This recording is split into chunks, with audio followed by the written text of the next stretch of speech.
Como vai, Galvão? Boa noite, tudo bem, cara? Boa noite, seu Anderson. Tudo tranquilo com você, cara?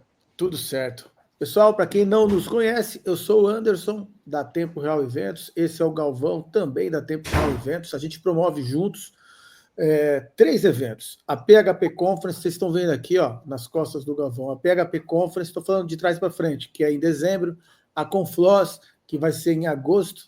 E a SouDevCon, que também é em agosto. Para conhecimento, a gente procura sempre manter as mesmas datas anualmente. Então, por exemplo, primeira semana de dezembro, PHP Conference. Terceira semana de agosto, a Confloss. E a primeira semana de agosto, a SouDevCon. A SouDevCon é o nosso evento caçula. É a nossa iniciativa para falar sobre linguagem de programação. Nesse ano, nós vamos tratar de três linguagens: PHP, JavaScript e Python.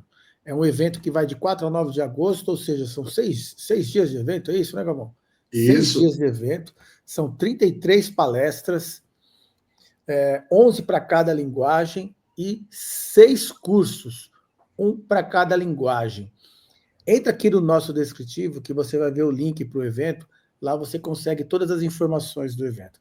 Você também consegue o nosso acesso no LinkedIn, a minha conta, a conta do Galvão, caso você queira chamar a gente para uma conversa mais à parte em relação ao evento, seja patrocinando o nosso evento, seja apoiando, seja dando uma palestra no evento ou um curso.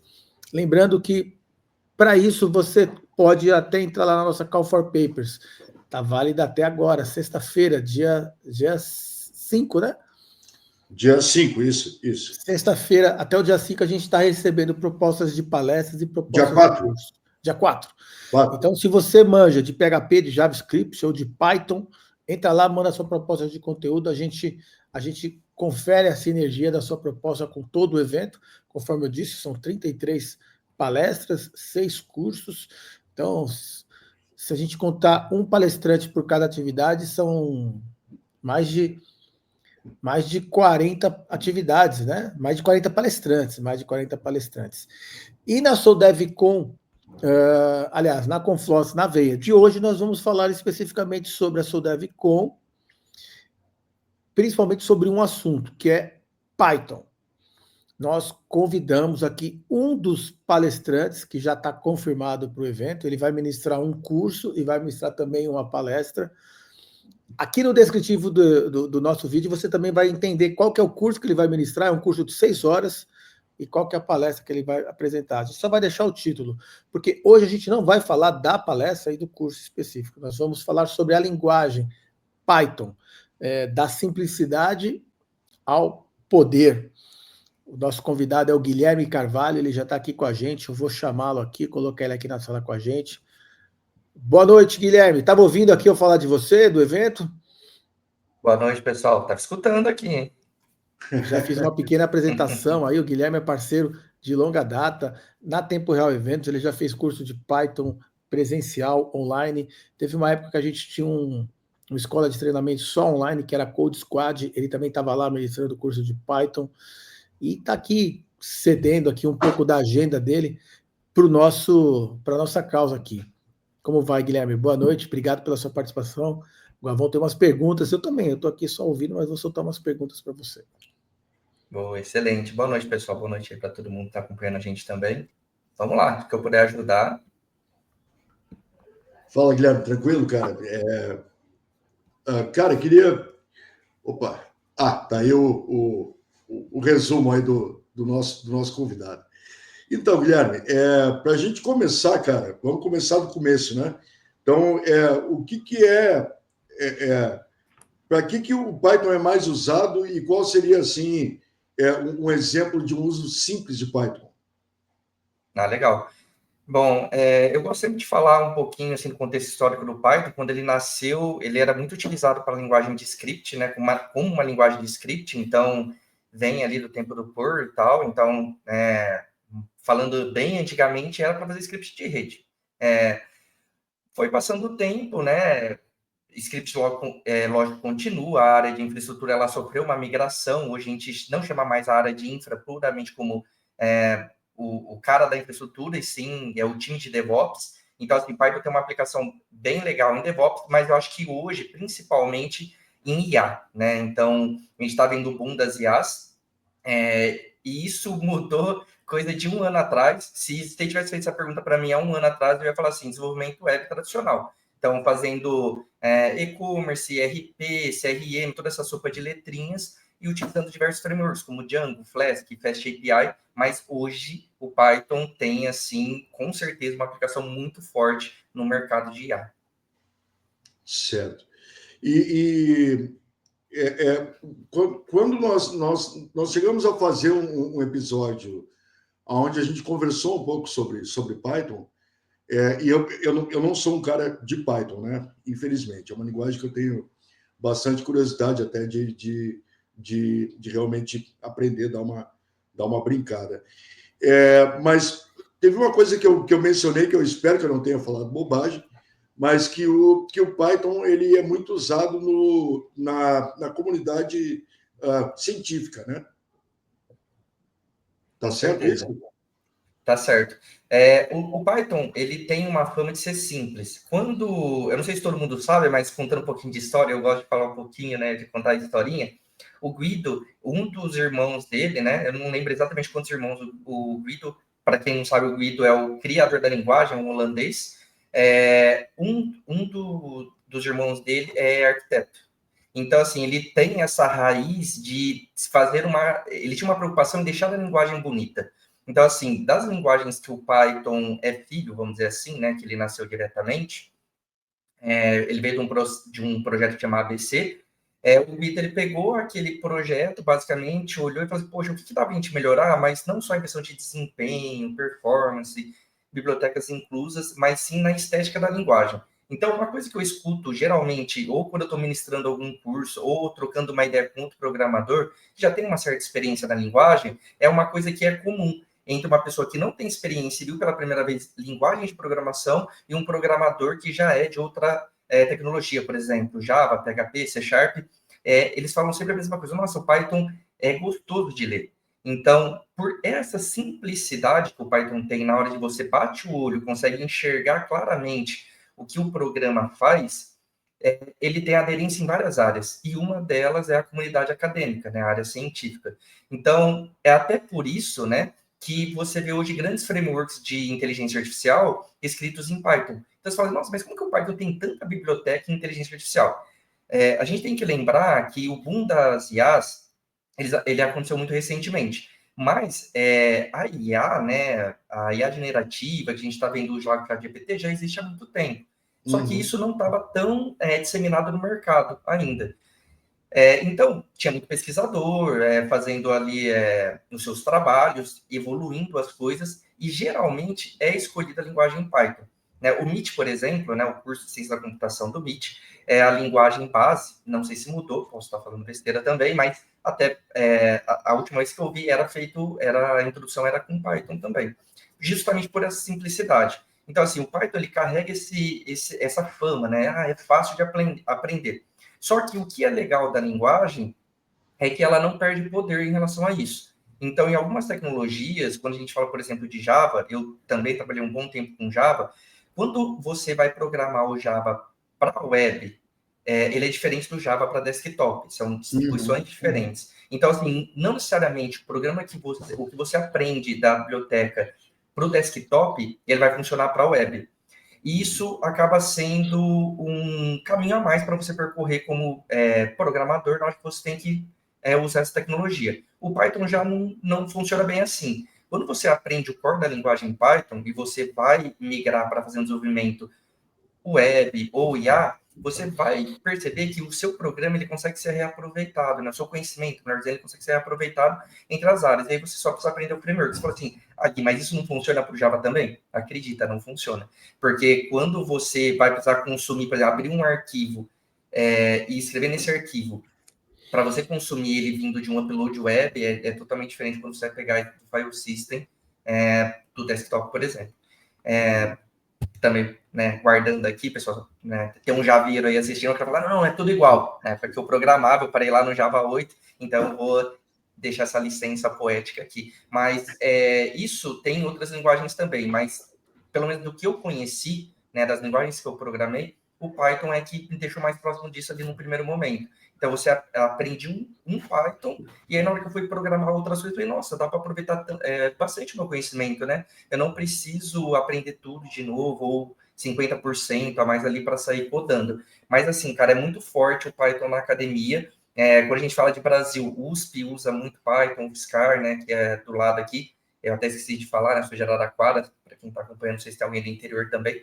Então, assim, acaba utilizando bastante. Então, e aí, de novo, né, você é meio repetitivo hoje, né, com o boom das IAs, o Python, ele ganha esse mercado, e aí a galera da academia agora está cada vez mais presente também ali no mercado de trabalho, porque as empresas, elas estão nessa corrida, né, da IA. Bacana, bacana demais. E, cara, você vê muita gente de outras linguagens hoje vindo para Python? Hoje, vejo, eu acho que assim, aí eu vejo e aí eu vou comentar algumas coisas que eu acho que são legais, assim, até para quem está escutando a gente. Quem já coda numa linguagem mais próxima de script, então vamos supor JavaScript, Golang, por exemplo, tem mais facilidade com Python, porque a sintaxe, elas são próximas, né? Então, o JavaScript agora nem tanto, né? Já foi mais, porque hoje em dia a comunidade também abraçou demais o TypeScript. Então, hoje quando a gente fala do cara mais devzão raiz ali de JavaScript, que está mexendo com React, Vue.js, para fazer as interfaces, quase, sei lá, 80% das vezes, né, tirando esse número aqui da minha cabeça, aleatoriamente, eu vejo os projetos escritos com TypeScript. O TypeScript, ele já tem ele incentiva você a tipar bastante, né, o seu código, seus métodos, tem uma boa API de generics, uma boa API de interfaces, então, eu acho o código TypeScript mais próximo de linguagens mais business, né, tipo Java, C Sharp, e não tanto de Python. Mas se a gente pegar o ECMAScript mesmo, lá, o purão, é muito próximo de Python. E o Golang, a equipe que criou o Google se inspirou em Python, né, em alguns pedaços da linguagem, para criar o Golang. Então, assim, quem programa em Go também geralmente tem muita facilidade. Sobre a migração, eu vejo que as pessoas acabam procurando o Python quando tem demanda realmente de mercado. Hoje, muito com inteligência artificial, e outra demanda que tinha até um tempo atrás, antes de a IA estar em foco praticamente em tudo, era a questão de, tipo, poxa, eu preciso fazer um MVP. Eu tenho aqui o produto na minha empresa, a gente já tem um grande SaaS, por exemplo, e aí agora a gente quer rodar uma feature menor para fazer um lançamento mais rápido. Até um bom tempo atrás, tinham duas linguagens que concorriam nesse cenário, que era Ruby com framework Ruby on Rails e Python com Django, porque o Django já traz uma questão do sistema administrativo, né, o back-office que a gente chama no mercado, ele já dá isso pronto para você. E por que o Python ele acabou ganhando mais mercado? Apesar de não ser tão boa a API de Python de multithreading, né, e processing, né, que seria fazer processamento em paralelo ou simultâneo, comparado com linguagens como Java, C Sharp, Golang, se a gente comparar Python com Ruby, o desempenho do Python é significativo. E até um tempo atrás, isso já não é mais uma realidade hoje em Ruby, os sistemas dependendo a escala que você tinha no seu sistema, o Ruby ele não escalava bem o Rails, né? Então, acabava ali que, tipo assim, poxa, apesar de ser uma POC, a gente sabe que no mercado, às vezes, uma POC, ela acaba estendendo um pouquinho, indo para produção, e aí não é tão fácil você desligar ela, e, mas remenda aqui, remenda ali, aí então acabava assim de a gente ir com Python. E Python tem algumas libs muito boas, assim, que são implementadas em baixo nível e feitas interface em cima delas, NumPy, Twisted e várias outras bibliotecas, né? Então, acaba que Python acabava sendo essa escolha. Mas hoje é assim, pô, a minha empresa está lá, eu preciso fazer uma parte com IA, e aí eu sou um cara de Java. Até tem coisa em Java, só que assim, putz, não vai ficar legal, vou ter que dar uma volta muito grande, vou ter que fazer muita coisa na mão, aí esse cara acaba vindo para o Python para ter ali o uso e o ganho de alguns frameworks, né? Aí os mais famosos, Pandas, NumPy, que eu já citei, Scikit-Learning, que aí o cara ele tem que fazer um modelo realmente na mão. Isso está ficando cada vez mais raro, né? Hoje a gente está vendo muitos serviços já prontos, a gente só consome da APIs, mas esse é o cenário mais comum que eu vejo hoje. Guilherme, você falou aí do lance de inteligência artificial. No decorrer do seu pronunciamento, você falou umas 4, 5 vezes a inteligência artificial. Eu queria que você me explicasse como que você atualmente usa a inteligência artificial e como que está o mercado de contratação de desenvolvedores Python. É fácil encontrar um desenvolvedor Python para contratar? Pô, boas perguntas. Eu vou começar pela última, acho que naturalmente vamos estender um pouco na primeira. Sempre Bom, o mercado de contratação, eu acho que para desenvolvimento, eu acho que ele continua aquecido na minha visão. Eu tenho uma visão um pouco diferente de outros especialistas, vamos dizer assim. Eu acho que o mercado ele saturou mais de conhecimento mais básico. Eu acho que para quem escuta a gente aqui e não é programador ainda, está pensando em iniciar em programação, é super importante aprender a base. O que aconteceu um tempo atrás é que tinha ali uma bolha, né, que as empresas elas estavam numa corrida, isso falando antes da pandemia, elas estavam numa corrida também para lançar sistema, tinha muito investimento, então muito capital venture, e as empresas elas estavam com muita grana, né, o mercado em geral. Então, assim, então tinha uma corrida, tipo, preciso contratar dev, então a gente acabava vendo seniors, às vezes, que tinham 2, 3 anos de mercado de trabalho e já eram classificados como seniors. Essa bolha, obviamente, ela não se manteve, ela estourou, né? E então, assim, criou-se uma sensação que não existe vaga mais de programação, o TI. No meu ponto de vista, é uma informação, de certa forma, que não é verdadeira. Então, o que eu diria para quem está mais iniciante, assim, procure boas formações, faça ali a sua base, e o mercado está aquecido não só para Python, mas para outras linguagens também. Agora, falando especificamente no mercado de Python, é uma linguagem que está com muito mercado, porque, como eu disse, e o Anderson destacou, a gente vê cada vez mais a IA seguindo em nichos diferentes de mercado. Então, é natural que algumas profissões elas vão ter uma demanda menor e outras novas profissões que ou a gente não conhece ainda, ou são muito novas para a gente dar um nome a elas, elas estão se amadurecendo, vamos dizer assim. Eu posso citar alguns exemplos. Na questão de empregos que talvez eles vão diminuir, pensa lá atrás como programador de banco, sistema de banco de mainframe. Então, tem lá o COBOL, que é uma linguagem mais antiga, e roda em mainframe. Ela acabou? Ela não acabou. Mas se eu procurar vagas, estão mais restritas, mas assim, cara, quem mexe com COBOL já tem experiência, esse cara esquece. Agora, tipo, no cenário de mercado novo, a gente está falando ali de engenheiros de prompt, que seria quem faz o texto para a IA generativa dar uma resposta mais assertiva.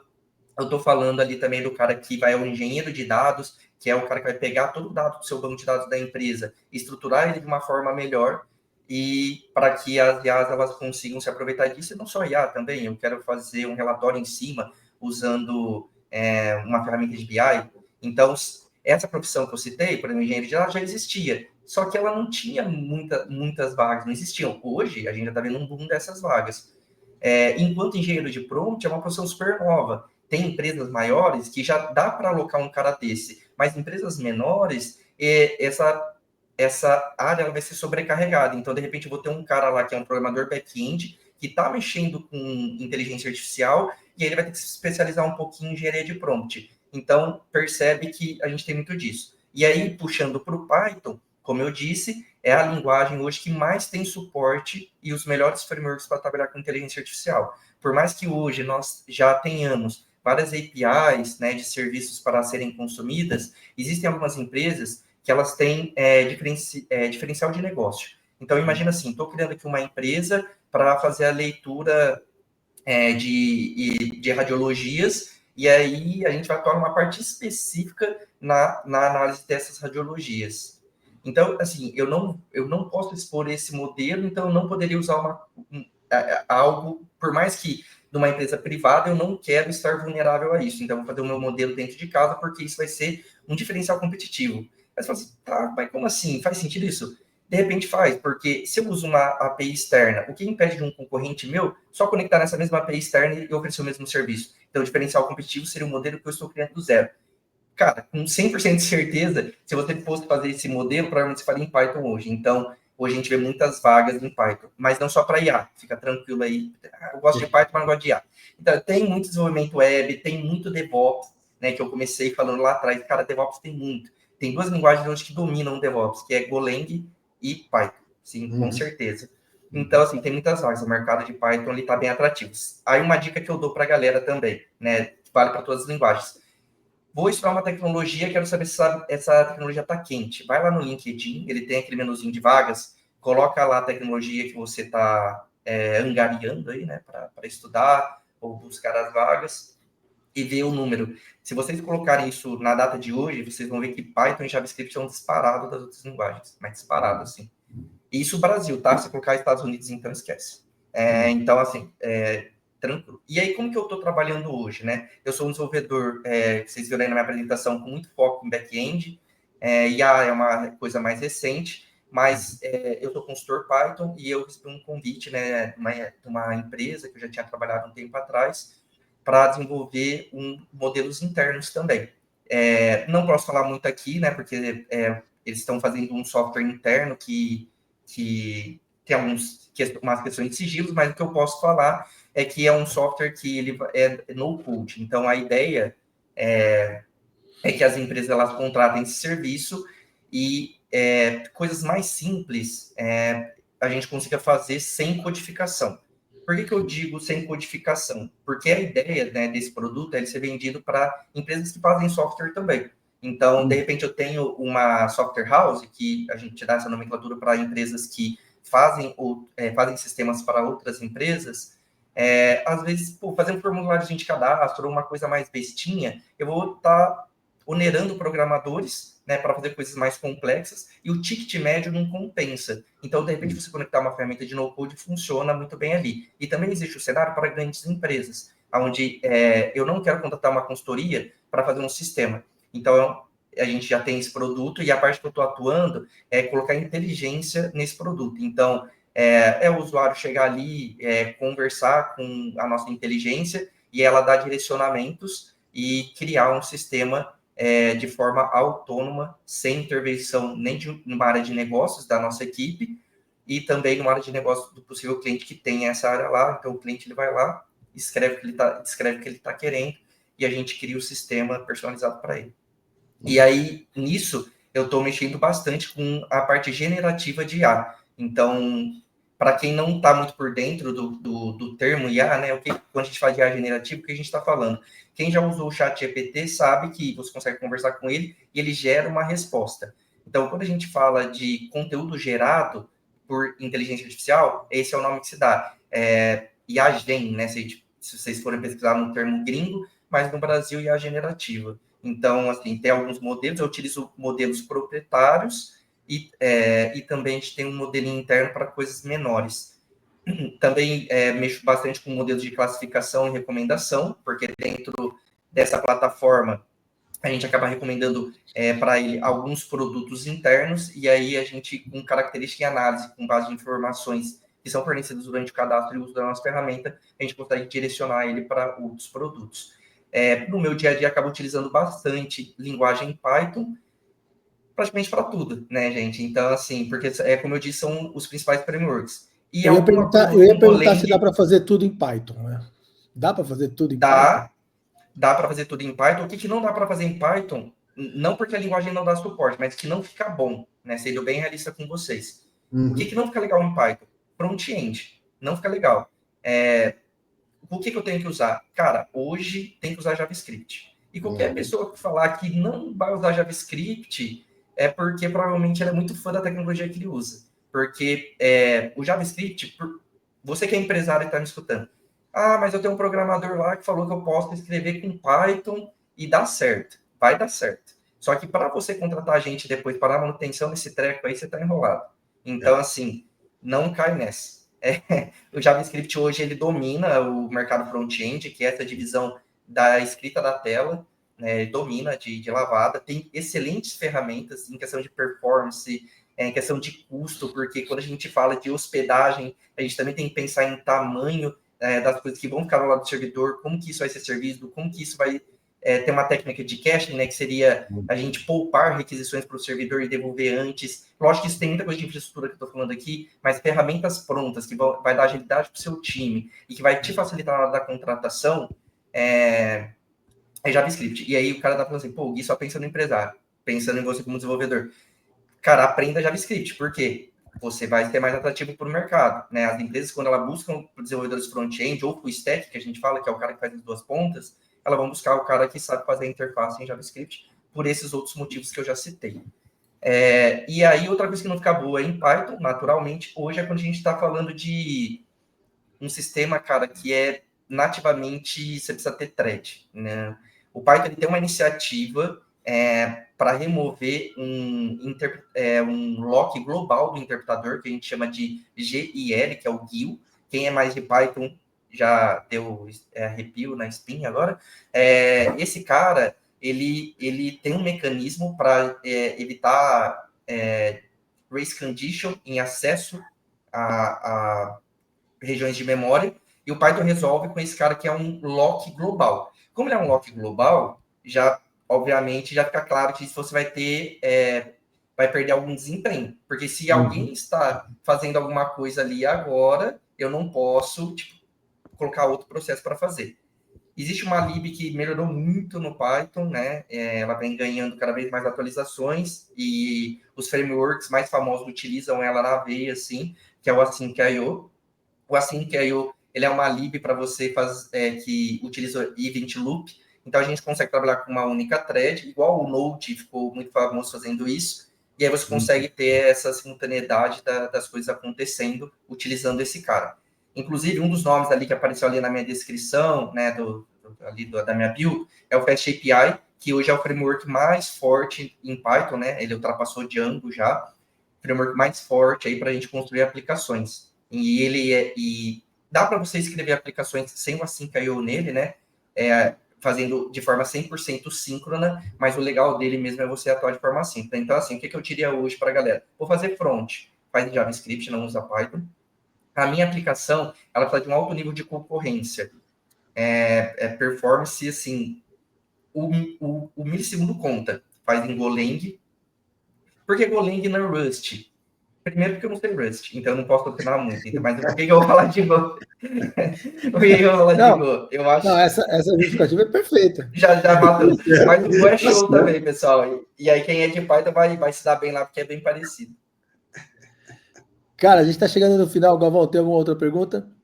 Não, cara, muito bom, Guilherme. Parabéns, cara. Achei excelente aí as suas colocações. Tá? Então, estava aqui realmente de olho vidrado aqui, realmente acompanhando. Sensacional. Pessoal, cara. O Guilherme ele vai ministrar um treinamento de 6 horas na sua DevCon. O título do treinamento, Desenvolvimento de APIs com Python Fast API, que é o que ele acabou de falar. Aqui no descritivo você encontra mais informações sobre o curso dele. E ele também vai ser um dos palestrantes com a palestra Python para além dos scripts, Web, Automação e Inteligência Artificial. Bom, pessoal, eu agradeço a audiência de todos vocês.